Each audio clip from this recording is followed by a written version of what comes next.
ешкімге айтпай жылап алам. Анашым, кеше мені тәрбиеші апай оқыды. Сен білесің бе? Жоқ, мен ешнәрсе жасағаным жоқ. Жай ғана әдеттегідей сені осы терезенің алдында күтіп отырғанымда көшеден жылы жүзі, шашы ұзын әйел келді. Анашым, ақыры мені алып кетуге келген екен ғой деп, мама, мен мұндамын. Анашым, мені алып кетші деп. Бар досым мен айғайлағанымда терезенің алдындағы гүл жерге құлап сынып қалды. Тәрбиеші апай көріп қоймасыншы деп, оны тез жинап жатқанымда апай келді де мені ұра бастады. Апай, кешіріңізші, мен білмей қалдым.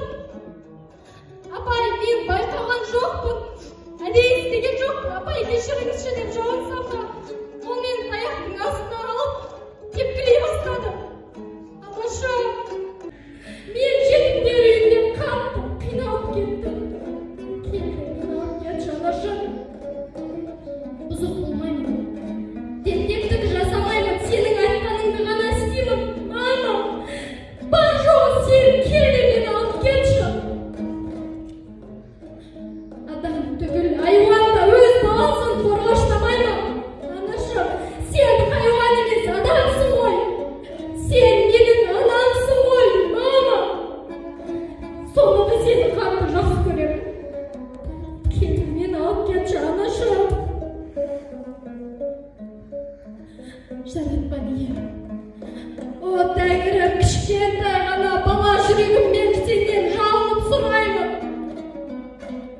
Анашымның жүрегіне титтей болса да мейірім шапағатын төге көрші. Сөйтсін де, анашым келіп мені мына жерден алып кетсін. Анау, сені сондай қатты сағынып кеттім, келші. Әлі де мен сені осы терезенің алдынан күтіп отырмын ғой. Мама, сені қатты жақсы көремін.